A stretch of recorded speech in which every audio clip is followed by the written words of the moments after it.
Hello, everyone. Thank you for joining us.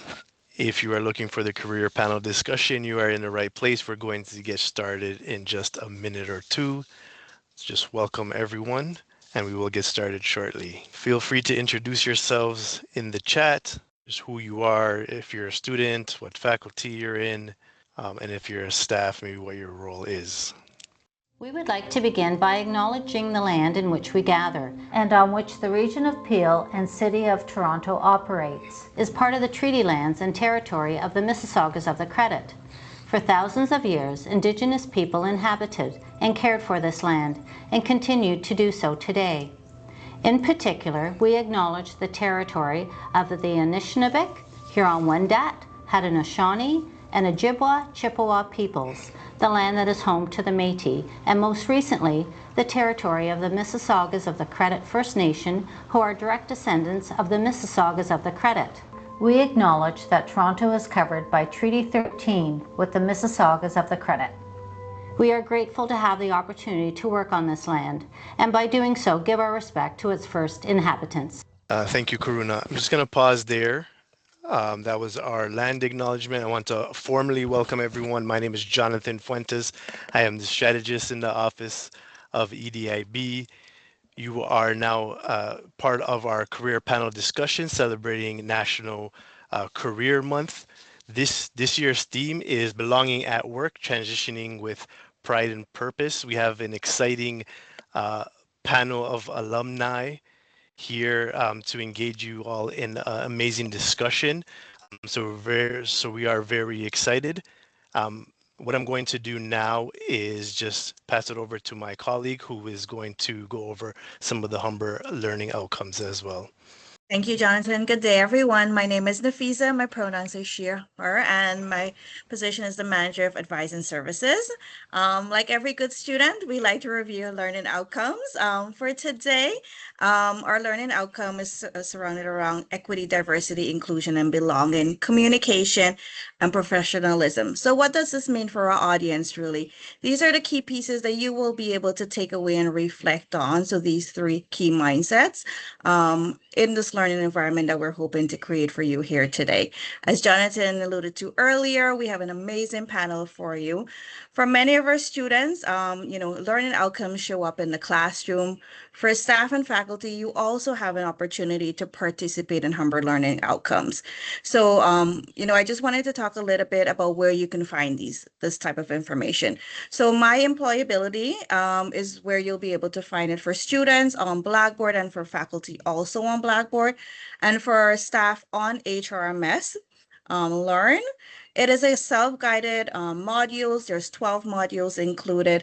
It really talks about, getting yourself situated, especially our students, to develop skills to ensure that you're, once you head into graduation, you're ready for the ever-changing job market that is out there. And our panelists, of course, will talk about that, a bit of a reality.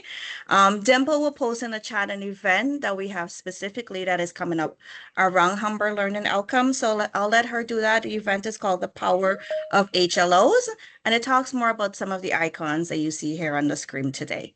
So I'll pass it along to Karuna now. Thank you, Nafisa. Good day, everyone. I'm Karuna, and my pronouns are she and her, and my title is Career Engagement and Education Specialist. So today I'm going to introduce a little bit about Future Frame. So we recently launched by our department like advising and career services. So what Future Frame is all about, it's about like helping and supporting students in their career journey from day one, so that we can help them with like how to enter into the labor market. And we recently launched, and a few activities were really popular, like letter to self. They all are going to receive letter on January 14th, and then video booth and Padlet reflections, where they reflected about their career goals, dream jobs, and lots of other strength as well. So why it matters? Because it's going to help the student in their progress, reflect on their purpose, and take confident steps towards to their future career. So I would highly recommend if you could scan this and you can see our website. It's a new launch. And please follow us on advising and career services like Instagram and LinkedIn. And the next slide is a few highlights of our future frame. And now I'll pass again to Jonathan. Thank you. Thank you so much, Karuna. So just before we get into introducing the facilitator and the panelists, I do want to let folks know that the chat function is available. Feel free to introduce yourself. Feel free to put any general comments into the chat function. If you have any questions, you can use the Q&A function that's in the menu at the top. And towards the end of, you can drop your questions in at any time. Towards the end of the panel, we'll be responding to some of the questions um, as well. So just before we introduce the panelists, I do want to remind everyone that we all have a responsibility to create a safe space. That means being polite and respectful, thinking about intent versus impact, and being responsible for how we participate and how we engage, the questions that we ask, and the comments that we make.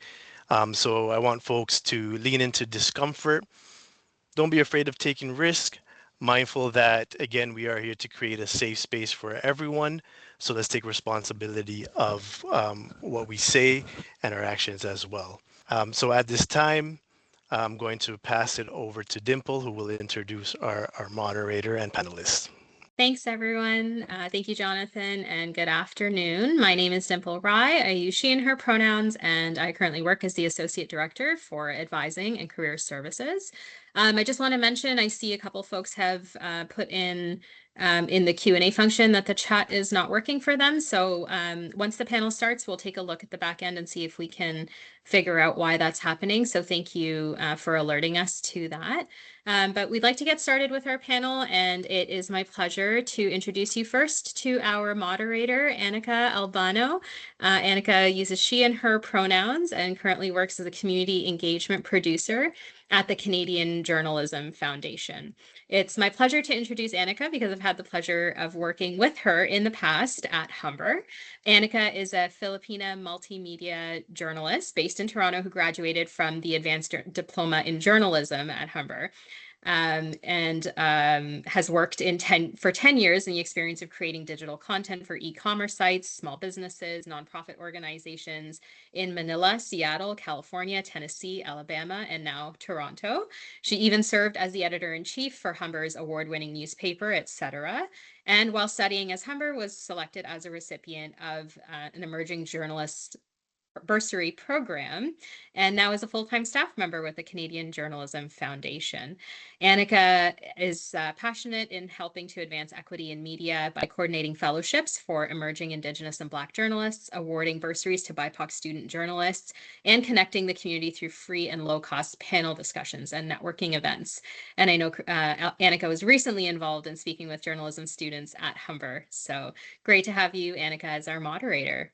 I'd like to briefly introduce our other panelists. So first we have Jacqueline Asinaway using she and her pronouns. Jacqueline currently works as the Indigenous Strategic Initiatives Administrator at IE&E, or Indigenous Education and Engagement, at Humber Polytechnic, and is also a small business owner of Asinaway Jewelry. Thank you for being here, Jacqueline. We have Jada Wallace, she and her, a recent graduate from the University of Guelph Humber, and is currently working as a freelance marketing coordinator and photographer, and has worked with Humber Athletics and the LGBTQ+ Resource Center at Humber. So thank you for being here, Jada.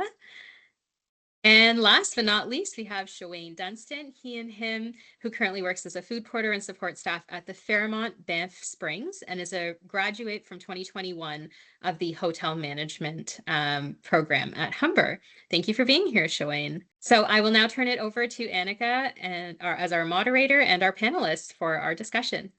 Right. Thank you so much, Dimple. I'm really excited to have this amazing panel of creative entrepreneurs with us today. So really the pleasure is mine. So as Dimple mentioned, I work at the CJF, but I was once its bursary recipient when I was just a student at Humber. And I remember receiving the bursary through Humber J School during a time when I was experiencing financial hardships as a newcomer to Canada. So shortly after that, I got my internship at the very same foundation through Humber's Career Connect portal. So it's wild for me to think, that I'm here today, and now I get to help, with my job, provide fellowships and bursaries to deserving young journalists and reduce some of the barriers I faced when I was just new here. So while I'm not a nurse that my mom wanted me to be, I'm really proud of the work that I do. So I'd love to start there and hear from our guest today. What do you enjoy most about your work? And is it what your younger self dreamed of doing? Maybe we can start with Shawayne. Good afternoon, everyone. I hope all is well. In regards to what I enjoy about my work, I enjoyed the chance to meet new people, be in a prosperous and beautiful place, Banff, Alberta. And what I also enjoy doing is the ability to hone my craft of in the creative mindset and hone my creative abilities. I am honored to be here in Banff, Alberta because I came through the SWEP program, the Student Work Experience program that's provided by the Fairmont Banff Springs, and my time at Humber was quite fruitful. JD, do you want to go next? Absolutely. Hello, everyone. It is so lovely to be here. Currently, so I do work as a marketing professional and content creator, photographer. I feel like there's so much that goes into a job in media. And I think my favorite part about it is really content days. I actually recently did one last night with a client, and I get to frame not only them in the camera, but I get to frame their personality and how they approach their community online, which I really do love. I did media and communications at the University of Gulf Humber. And from there, I had my first internship in marketing at a theater, which I feel like taught me a lot of confidence and a lot of tricks to be in front of the camera. My original goal was to actually work in film. So I was thinking more lights, camera, action, and Hollywood. But it is a little similar. So along the same lines. Yeah, no, I think, it's Shireen talked about how it's cool to work in bands and like, just that environment. And he talked also about environment, but in a different context. It's like, do you have the same experience, Jacqueline, or what if there are tasks that you enjoy the most on your day-to-day? Because you do quite a lot too, like just as the same like as our other panelists here. Yeah, so as Dimple mentioned, I do work at Humber, and I wasn't in this role for a long time. Just before this, I was in the advisor role, so meeting with students, and something I loved about that is that I was able to be the student support that I wish I had as a student. Of course, everyone was great at the time when I was a student, but I was able to support in many new different ways too. And then, of course, in my personal life, I also run a small business. So it kind of keeps me calm and kind of collected, having that creative outlet too. So that's something I love, being able to relax and calm down into like a craft or something. Yeah, I think I like what you said about creative outlets. And I think a lot of, what we enjoy doing when we were young and how our identities have been shaped by our experiences growing up really influence our work. So I want to go to my next question, talk about how our identities influence our work. As an international student, I had to balance graduating, job hunting, applying for postgrad work permit, like all the immigration, and to take the IELTS exam. So that was really stressful for me. And I couldn't have done it without friends who helped me practice my English, proofread my pitches, my immigration paperwork, and remind me of the deadlines. And I guess my next question is, what were some of the biggest challenges you faced moving from school to workplace? Because I think that's distinct, and some things aren't just things we anticipated or really prepared for. What was the thing that you found the most challenging and that you're proud of overcoming? Jacqueline, do you want to? Oh, Jada, go ahead. Oh, yeah. Absolutely. I can definitely speak to this. So when I was graduating early back in like April, May, and I was working at the Humber LGBTQ plus Resource Center, I kind of was looking around and I'm like, oh my God, these job interviews are getting a little bit scary. I don't know how much of myself to really speak about. Like when they ask you like, tell us a little bit about yourself. Do I talk about all of like the niche artist creative things that I like to do? Do I talk about my identity as like a diverse queer Black woman? Or do I just give like a blanket statement of just like any normal person? And I really struggled with it to the point where I did turn to a panel. I hosted one and I asked these questions to other queer folks in media and communications.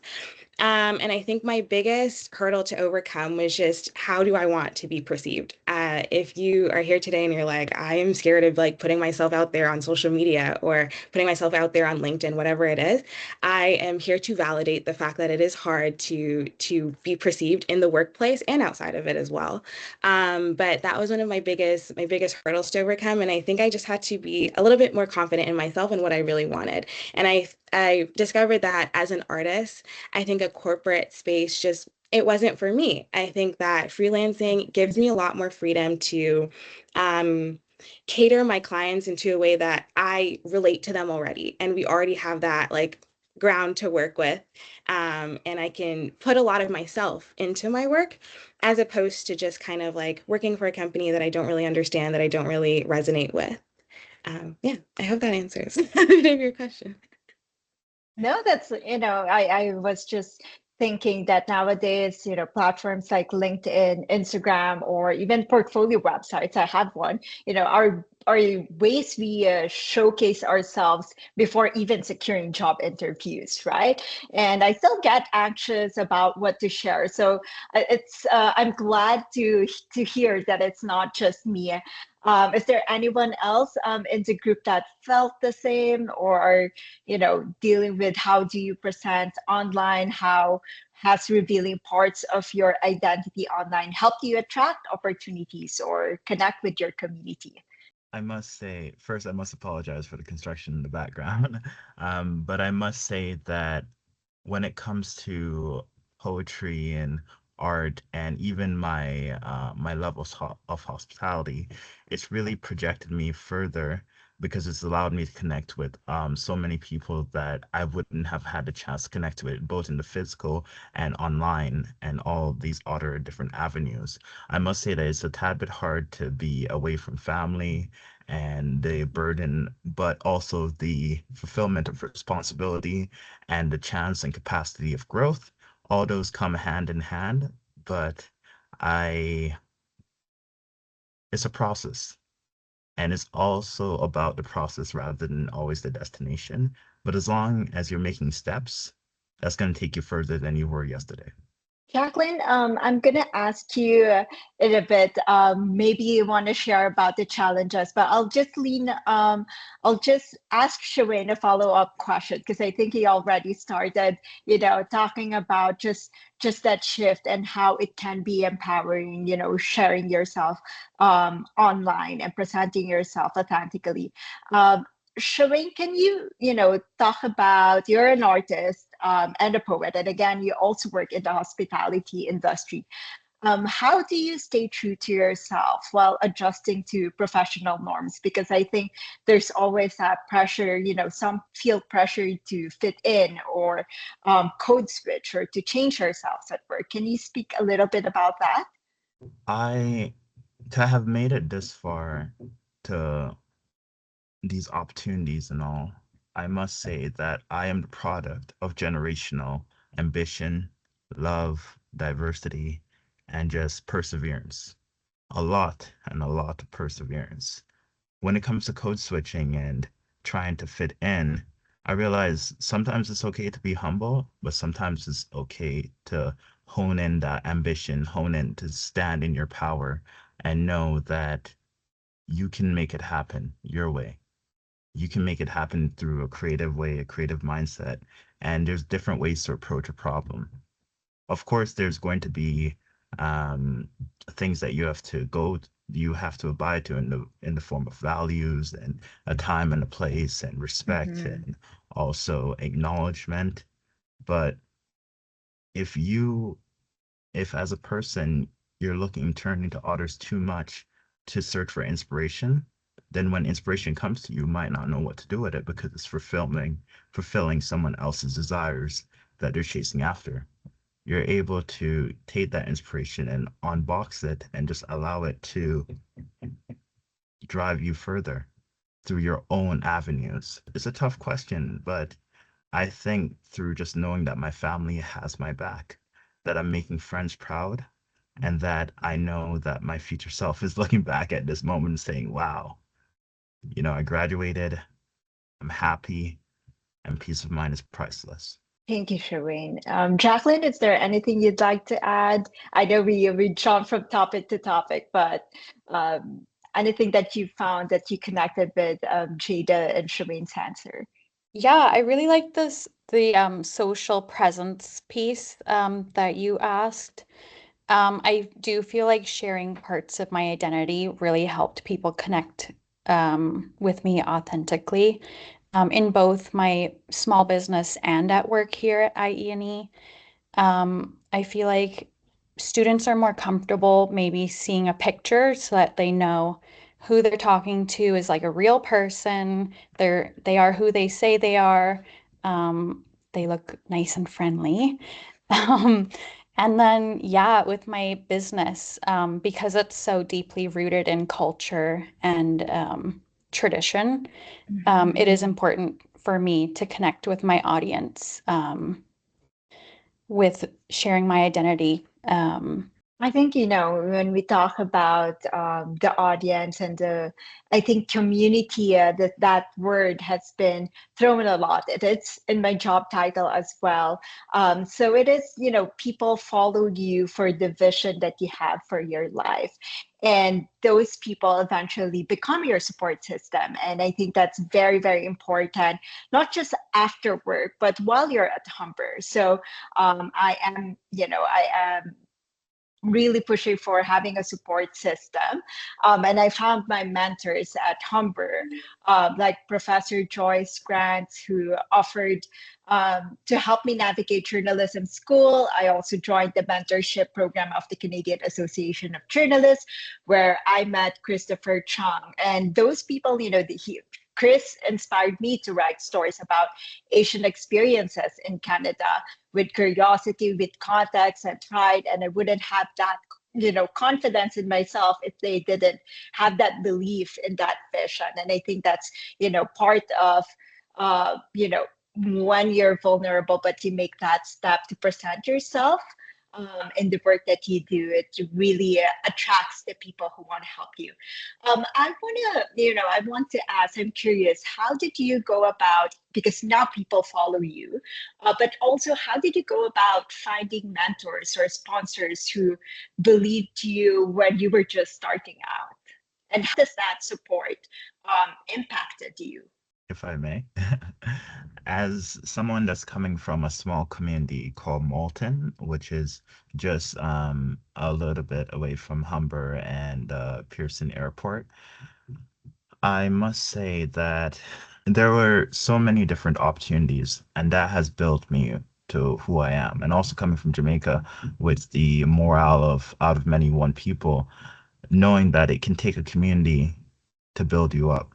And through programs such as SWAG, Success with Age and Guidance, Impact, the MCC, there's like so much different things that were available. I was able to find those mentors, but I knew that I had to come out of my comfort zone. I knew that I Mm-hmm. needed to gauge my environment, engage opportunities, engage my dreams, and to say, is this worthy of going after?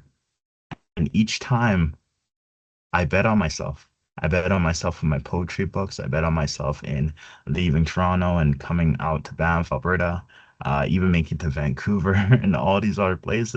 But that comes from a spark. And through my writing, I say, be the spark, listen to your heart. And I think the overall vision is to empower brilliant minds with artistic means, because life is poetry in motion. And I'm just honored to be here. How about you, Jada, Jacqueline? Is there one person, it's Shawayne talked about belief in yourself and, attracting people who share the same vision. Is there a particular person or, group of people who you really are grateful for believing in you and helping you get to where you are today? I really love what Shwayne had to say, because I think that sometimes when we think about mentorship, we think about it a little bit as like a one-on-one. There's this like amazing person that's like the CEO of a company, and you're like, I want to be just like them, so I'm going to like let them take me under their wing and follow their exact path. However, I think mentorship can it's supposed to be a bit communal. Like as we come together as a Mm. community and we take a little bit from one person, like if this person has an insane level of confidence, teach me more. If this person has like a great business mindset, oh my God, yes, teach me more. And I feel like that's how I've always taken an approach to getting mentorship from others. Some direct advice to Humber students is we do have like the 10,000 coffees program that pairs you with a mentor. And I think you can also do it like as a group. So I, alongside another, I graduated student have a mentor that also graduated from Humber or used to teach at Humber. And I think having that sort of connection and having that sort of program at Humber is so important to tap into. One of my most important mentors, Kim Cooper, I worked with her at youth culture, literally in high school and till now. I really love the fact that she seeks to understand me as a person. A lot of our life, like our lived experiences, may be different, but she always just is willing to challenge me, be like, why do you want this? What is it that you want? And how are you willing to get, like, what are you willing to give up to get there? Or kind of asking those questions that are a little bit hard as an artist to think about because we're so like free flowing and like, okay, I'm just gonna go with whatever kind of happens. But she's been willing to really sit with me and say, like, okay, if these are your goals, then you need to be willing to work hard for it. And I do really appreciate that. I also just want to say that at Guelph Humber, we have such a broad program. There are people from marketing, PR to journalism, and then visual communications. There are so many different kind of like sectors of people that it was so great to be able to be in like a almost a smaller class and to speak directly to my professors and be like, okay, so what was your experience in this industry and how do you feel like it's growing and changing? And asking those questions like while you're in school and then keeping those contacts after, super duper important. Jada went through all the campus services that is possible, but I'm sure that's not all. Maybe, Jacqueline, you're also at Humber. Is there any, support system or services that really either you found personally helpful in getting mentorship or, having the right resources to take your career to the next level? Or now that you're in your position, maybe what are the ways that you are supporting students if you're offering mentorship? Yeah, thanks, Annika. When you first asked about if we had any mentors, like a couple people came into mind, and that's just the type of community we have here at Humber. Our old manager in our department was one of my mentors. Both of my program coordinators were my mentors. I think just for me, it was showing up consistently in the spaces that you're involved in, making sure that your presence is known and you kind of don't get lost in the crowd. I made really good friends with my program coordinators and some of my professors. So we've kept in contact to this day. And me personally, when I was a student at Humber, I would go into the IE&E office, so the Indigenous Education and Engagement office. It's like a student services office. You just kind of go to hang out. That's where I met one of my first friends, um, really good friend. And I'm still friends with them to this day. They're another one of my mentors right now, actually. So, and then my program coordinators, I met or I got closer to them by joining the Humber Infuse magazine. It's the fashion magazine, where I learned my social media skills and was able to start my own business off of that. So yeah, I think the key to finding mentors is showing up consistently in these spaces that are made for students and building your connections that way.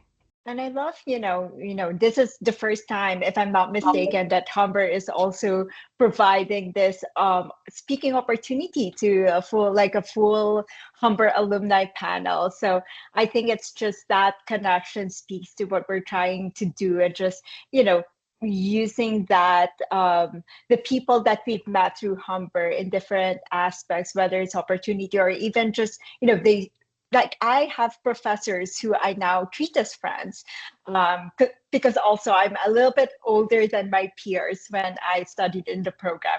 But I still want to, dive a little bit deeper in that topic of community and mentorship, because it's just, I think those are the people that really help us get to that point that we don't really talk about, at least not in the Philippines. But I realize networking and mentorship is so important here in navigating that transition from school to workplace. So I did have one question, and any of you can answer, all of you. Um, does it matter? Um, does it matter whether the mentors or sponsors that reach out to you or that you seek have the same identities or lived experiences, um, like that you have, or can guidance come from anyone? Can support come from anyone? I would just like to say thank you so much for the question, Annika. Um, I would just like to say that guidance can truly come from anyone at any moment. Um, Although many individuals and people won't have the same exact experience as you or been through the same community as you, I think that that neighborhood smile or like um, just a caution or just inspiration or just wisdom, overall unbiased, just wisdom that really propels you further. I know a situation I would say would be when I was coming back to when I had just graduated from Humber and I wanted to come back to Banff. I was told by many people that I would never make it back out here. And I got wisdom from perhaps my sister and a few friends that said, if you're going to go after it, then you have to go after it wholeheartedly. If you feel like there's a spark there in your heart that you have to achieve something that you can say is your legacy and I really stand tenfold for legacy, then go after it. And I think guidance can only help shape the vision, build your foundation, and allow you to be the person who you're meant to be. So I'm thankful to all the mentors. I'd just like to take the time to say thank you to Christy and Janet and all the other faculty and the students, just everyone overall in general. Thank you.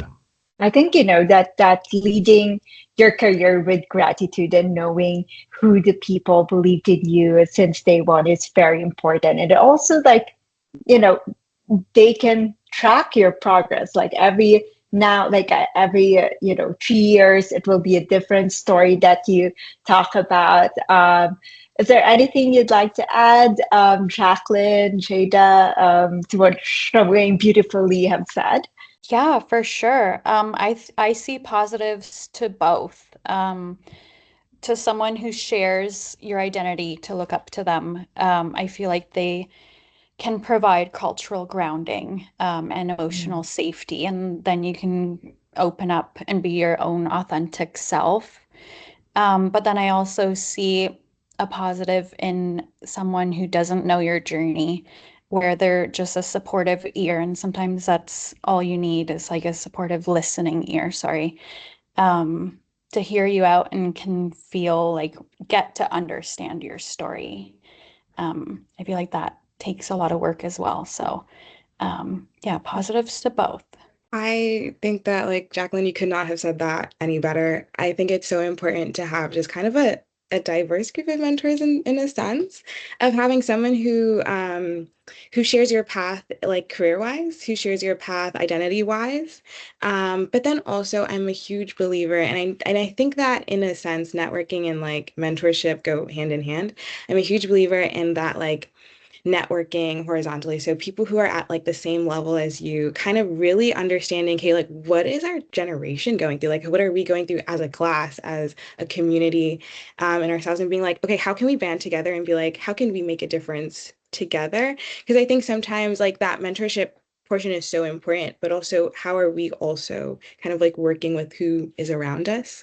I'm not sure if that makes sense, but I'm like, I love the fact that a lot of my mentors have shared such similar experiences with me in terms of like arts and passion, but then also having mentors who are like, okay, but you also have to think about this from a different perspective. And then just having people who truly understand what it's like to walk through the world, whether it's like as a queer person or as a person of color, and having them speak to that in particular in your life. I love what Jada just said because I have a mentor. I think I mentioned her earlier, Joyce Grant, who whenever we catch up, I have that tendency as I guess like an over high achiever to say, oh, I'm doing this, this, this, this. And her question that made me cry one time is that, but is that really what you want to do? Because she knew me as, some like I was here like on my first semester. I told her I want to be a food writer, which I am doing a little bit now thanks to her reminder. So I want to talk about the people, or also the workplace from your experience. And you talked about the mentors already. From your experience, what are good signs that a workplace or even a team is genuinely committed to inclusion or making space for the kind of perspectives you have, for the person that you are, and really, where you feel safe, at the end of the day, to just be yourself and to be encouraged to grow and have that creative freedom to take your work to the level that you could take it. I would like to say that a sense of comfortability, a sense of routine, um, a sense of peace. And in the workplace, I know that I am included and my opinions are valued because, as Jacqueline said, like a ear to listen to, that is priceless. And also the check ins on my bad days when I'm not feeling the most energetic. I would also like to say that balancing work and lifestyle, if I'm able to do that, which I truly am, then I can go through my days and the weeks and the months and just know that I'm making a difference. That reassurance, that shared vision of like, I'm trying to make a difference, that value and validation that I deserve to be here. And I'm seen as a person, a human, a man of excellence, and I'm just respected. Yeah, I mean, I love that you just put it into one word, which is respect. I think I Dimple mentioned that I was part of the panel, and someone like just last week, and someone just asked, how do you become an ally to people from BIPOC communities? Because and the person who was who was doing the keynote just said, just be a good person. And I think that's Shawayne was able to put it in just one word, which is respect. Jacqueline, do you want to weigh in on that, or Jada? For me specifically, my identity is kind of a part of my position because it's the Indigenous Strategic Initiatives Administrator. So in my eyes, I see my identity as a strength than just another checkbox. I'm able to, when I was a student advisor, I was able to connect with students, um, and they kind of looked up to me, and I was like a positive person in their life that they can open up to and share their stories with. I also lean on my coworkers a lot because we do have similar lived experiences, because our whole team is Indigenous. So yeah, I think that's really important. Um, I wanted to add in terms of like looking for a workplace in which you're like, I love like the community around this work. I think looking like LinkedIn is such a great tool because you have like the workplace and you can see everyone who works there and you can go to their profiles and see kind of who they are. But also just like looking at like a company's like socials is so important because I've seen it. Like business owners, they sit down and they think like, how do I connect with different communities? And if they're not, if you feel like their content is not connecting with you in particular, there it means one of two things. Like either it's really just not kind of like the environment for you, or there's probably not someone at that table who shares your perspective or shares your identity or can connect with you in a certain way. So I say like honestly, just like looking around and really doing like that deep, beautiful dive into like who are these people? What do they stand for? And especially when you're trying to pick a career path where you're like, I want to stay at this job for a long time, kind of like looking into those things and making sure that they align and making sure that in those interviews you are asking the tough questions. You're asking who is at your table and why are they there? And how do you think that I can add to your company? Making sure that you're ensuring to put if your identity is something important to you at a job at your 9 to 5, or whether it is freelance, whatever it is, making sure that you're asking the tough questions of being like, how can we ensure that this is diverse and this is like true to myself as a person and then true to myself as like a worker for your company. Yeah, I just wanted to give that little piece to add. I think you said it so nicely about just, making sure that you're not just fit for the job, but that, this company, this team, that you'll spend most of your time, like your week, with is also something that will value you, and your talents, your skills, not just, the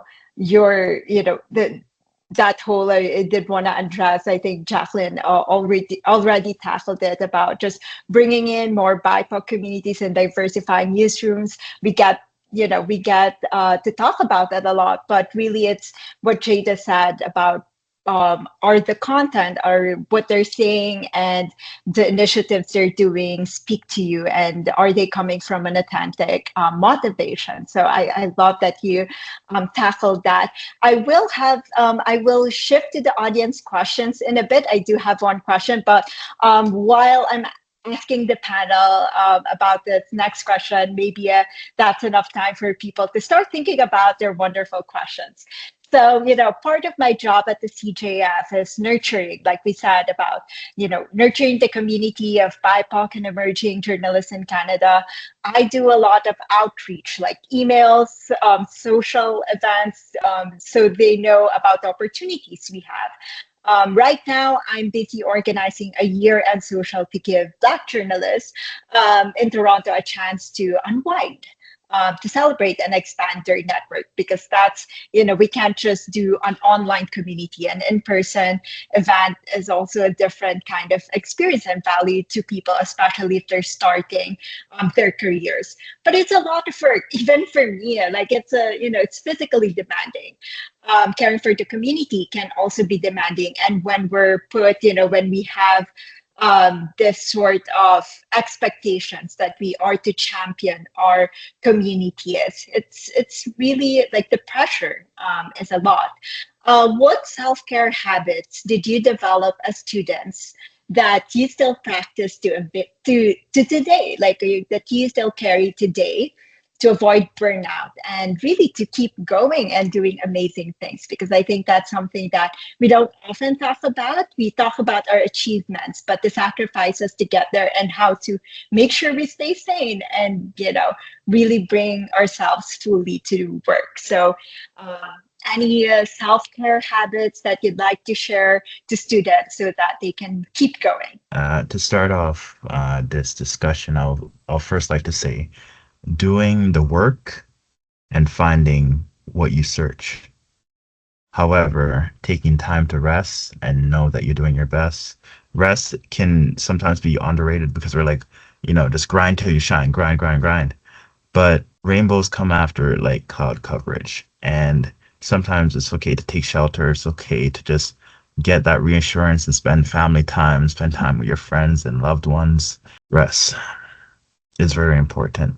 To for self-care, I write, I journal, I write a poem a day, I try to. I go outside, I walk by water, I create art, I put myself in um I go out to events to try and network as well. I know, as Jada was mentioning, LinkedIn, pristine, pristine, very great for networking.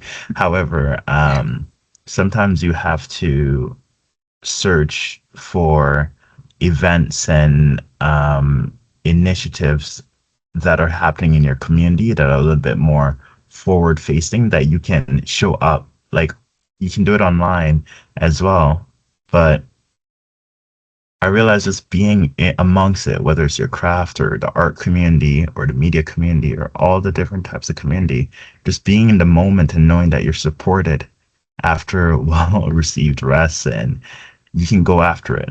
And I also think that taking a moment to just check in with yourself spiritually, mentally, and physically, and that can mean meditation, that can mean journaling, that can mean poetry, that can mean art, or just watching some TV, you know? All these things are quite important, but I don't think we should underestimate rest because burnout is a real thing.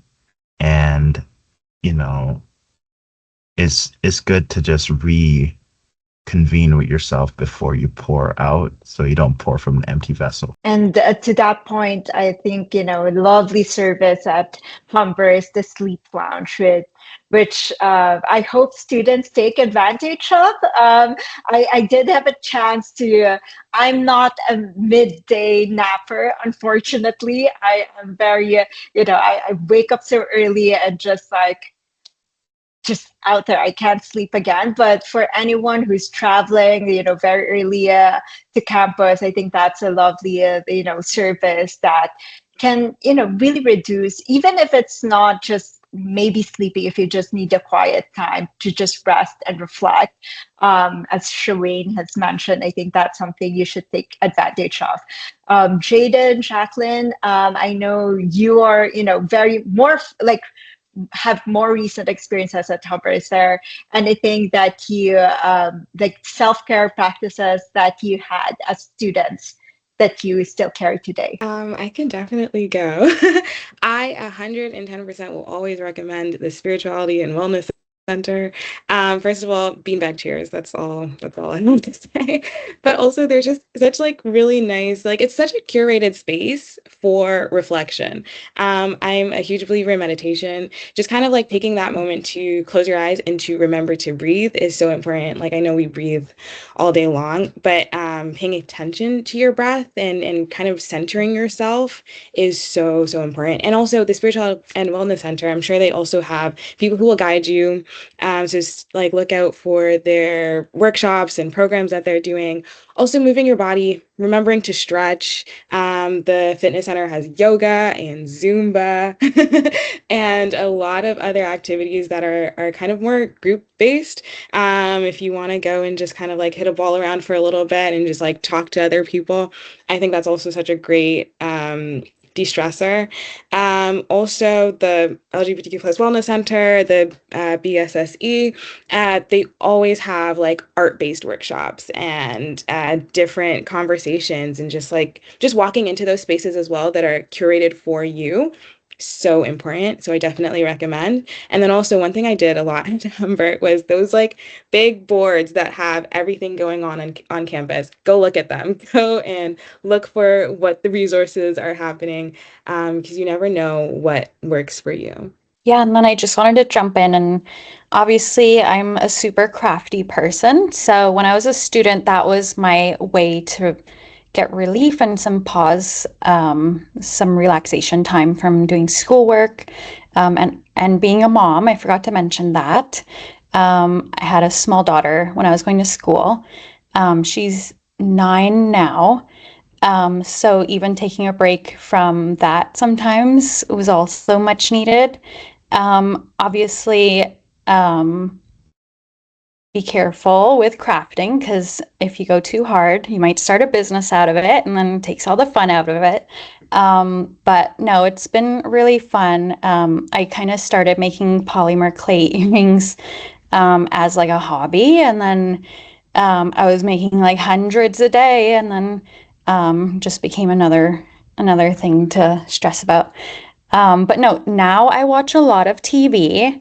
So I watch a lot of TLC shows, and then also as a student, I would come to the IE&E Center because they do have traditional medicines on site in both the centers, and we're able to smudge with them. So our centers have like a special fan where you're allowed to smudge and kind of decompress and let the medicines kind of take that negativity away. And yeah, we still do that now as staff. So just, it's funny, but yeah, it's really nice. I think, I'm very grateful that all of you touch on the creative rest as well, because when we talk about self-care, there are different types of rest. And it's funny how our interests and hobbies eventually have become, the businesses or the work we do. I love talking, and that's why they put me in a position to connect with people and just gather everyone and nurture them. So I think I think that really nicely wraps up our discussion about, the community of getting like the resources, the people to help you get to help you navigate school to workplace with, purpose and pride. This is the title of this panel. So I'm curious what our audience have for questions for our panelists. So I'll maybe let Dimple guide us through the questions if there are. Wonderful. And I just want to take a moment to say thank you to all four of you for just such a dynamic conversation. I can't believe that the hour is almost up, and so many tidbits of information and personal experiences that you all shared. So thank you. We don't have any questions in the chat as yet, but we did have a couple folks submit some questions when they registered, so I thought we could maybe address some of those. So the first is, what strategies or tools do you use in the workplace to uphold your sense of self, values, morals, and beliefs?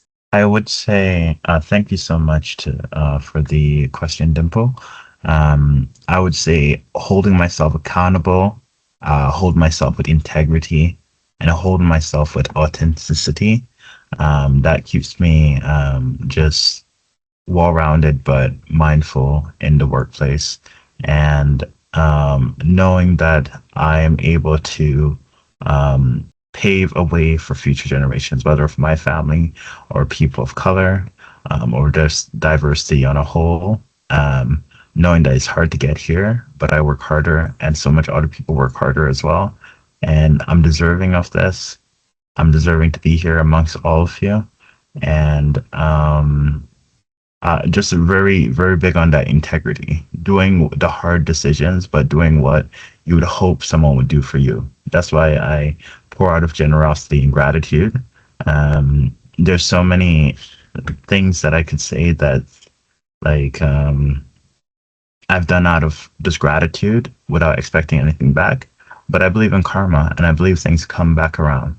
And before I end, I would just like to shout out Ignite. Ignite was really fundamental in helping me gain these attributes of just gratitude, and when I was on the board of directors. So thank you, and thank you all.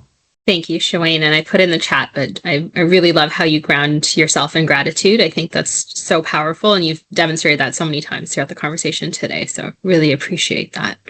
Jada or Jacqueline, did either of you want to talk about any strategies or tools that you use to uphold your sense of values, self, beliefs, morals? What comes to my mind actually is an African principle, I think originating in Ghana, called Ubuntu. And it is just meaning I am because we are. And so truly, like, I am very cognizant of the fact that, like, community is so important. I also see in the chat, there's a question that I want to relate this to as well, Okay. Is that, do we think that we are more alike than we are different? And to be quite honest with you, I think it's so interesting just culturally from that lens, just to see that there's so much overlap. Like, we are truly like, out of many one people, as Shawayne said earlier, like, we are truly so alike, and there is so much beauty in that kind of like overlap, that it's kind of sad that we focus so much on the things that separate us. and that kind of like lens over our work, our lifestyles, it's heartbreaking truly, because when we do come together and when we do create space for us to be communal, it can be so, so beautiful. Yeah. Thank you for sharing that. And yes, we did that. Thank you for addressing that question as well that we had in the chat about do you think we're more alike than we are different? And even though many of us come from different backgrounds. So, Jacqueline, anything? I'm not sure if you wanted to elaborate on that. Yeah, I really like that question because we just recently on Friday, we held our Indigenous Knowledges gathering. And on the Friday, we watched a documentary called The Eternal Song, and it looked at the different Indigenous cultures around the world through the Indigenous lens still. But it was really cool to see all the similarities and like we're all connected in some way. Yeah, and then I think also to keep in mind that our differences make us special, and those should be celebrated as well. We did have one other question that I wanted to sneak in before I know we're at time, but we had a student who joined us today, so thank you. Asking, what about experience, co-op, or part-time jobs during college while you're studying and thinking about work? I'd love to answer that. So I got my CJF that whole journey thanks to Humber. Like every step of the way was Humber coded. But really, when I got that internship through again like the Humber Career Connect portal, that opportunity helped me get the Canadian experience I needed, and also to test. I was I was a fresh. I think it was like after my first year at Humber, so I was still learning how to fit in the North American workplace. So having that phase of being an intern allowed me to know, okay, how do I navigate this when I'm really applying for a job? And later on that maturity of how to work, and also the things that I've learned through that foundation and the people I've met there eventually helped me land my internship, and then later on a job at the CBC as well as a journalist there, as a radio producer, which I wouldn't have imagined I would be doing because I do a lot of writing. But you never know, and that's essentially what I think all the three guests I have here today said as well. You just lean onto, you can feel it in your bone when you have a calling, and whatever opportunity, you'll be surprised, whether it's that co-op internship or even a volunteer work, or even like my part-time at Humber when I was a peer tutor, that the work ethic and just how to connect with people help me do my job the way that I do it now.